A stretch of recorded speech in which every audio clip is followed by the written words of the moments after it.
सरकार आएगी, हम जाति जनगणना का काम शुरू कर देंगे। जाति जनगणना से हिंदुस्तान के सब लोगों को पता लग जाएगा। जी हां दोस्तों, जातीय जनगणना पर सरकार का खेल, ओबीसी के साथ धोखा। सुनेंगे तो आप हैरान रह जाएंगे, परेशान रह जाएंगे। क्या है यह पूरा मामला, रिपोर्ट के जरिए आप समझिए। सरकार आएगी, हम जाति जनगणना का काम शुरू कर देंगे। जाति जनगणना से हिंदुस्तान के सब लोगों को पता लग जाएगा।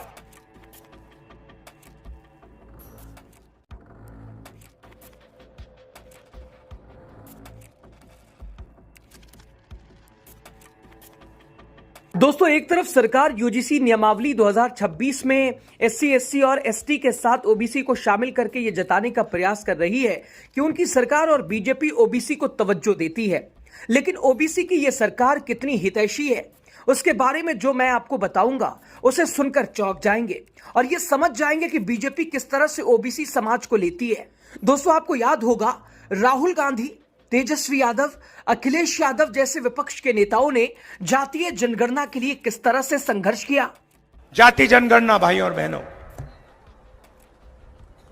जाति जनगणना हिंदुस्तान का एक्सरे। सरकार आएगी,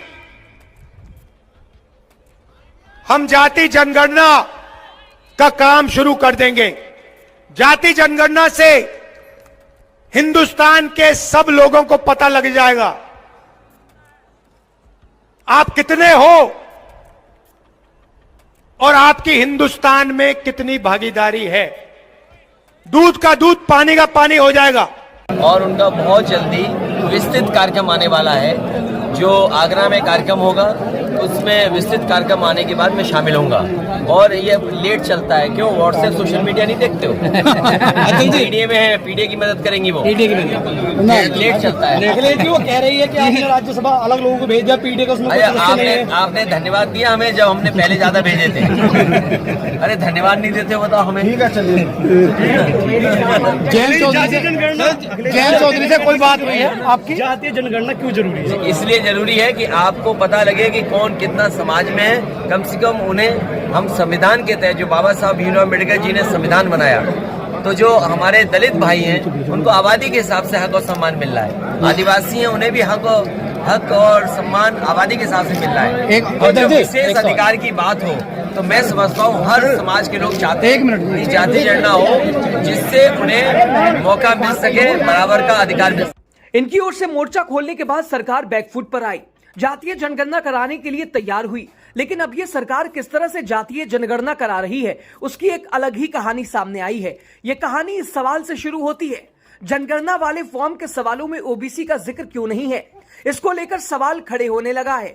क्या 2027 की जनगणना में ओबीसी की सही गिनती उसी तरह फेल हो जाएगी जिस तरह 2011 के socio economic and cost census यानी एसईसीसी में हुई थी? क्या ये नया खेल है? ये सवाल तब खड़ा हुआ जब देश की सबसे बड़ी जनगणना की एक तरह से शुरुआत हो चुकी है। पहले चरण में घरों की लिस्टिंग होगी और इसके लिए रजिस्ट्रार जनरल ऑफ इंडिया यानी आरजीआई ने इसको सवालों का फॉर्म जारी कर दिया है।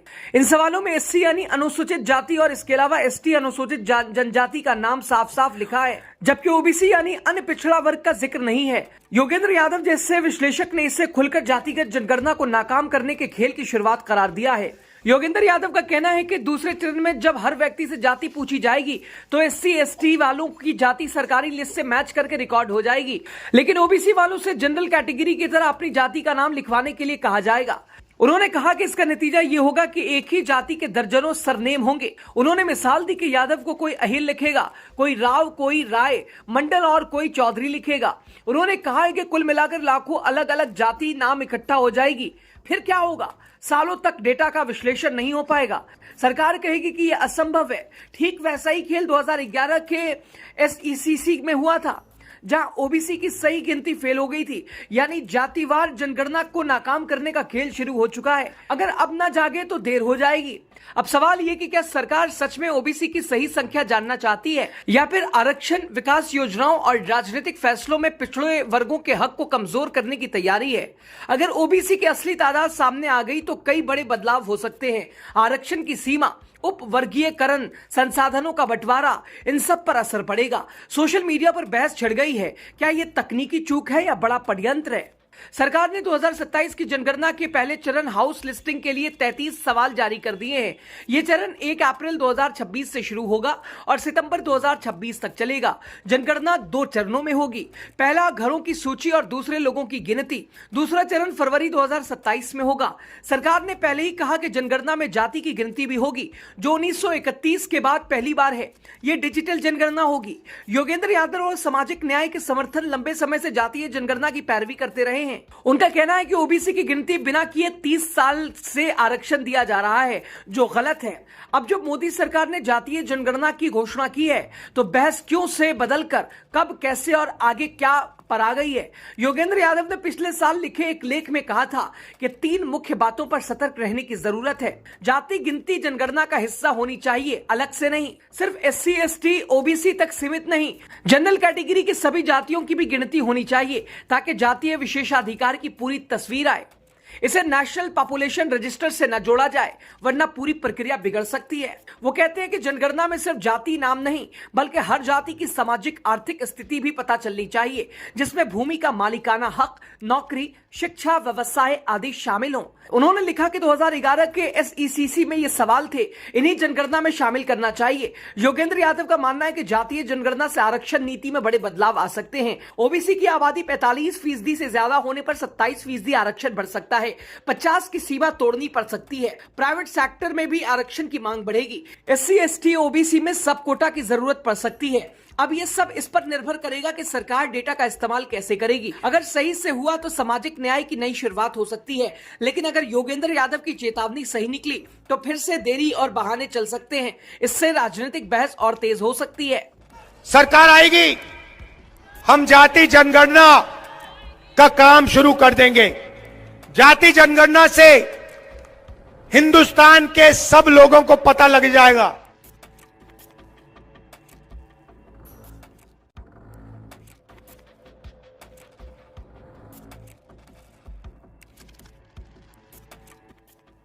तो देखा दोस्तों आपने जातीय जनगणना पर सरकार का खेल, ओबीसी के साथ साफ तौर पर खेल। आपकी राय जरूर बताइए। सरकार आएगी, हम जाति जनगणना का काम शुरू कर देंगे।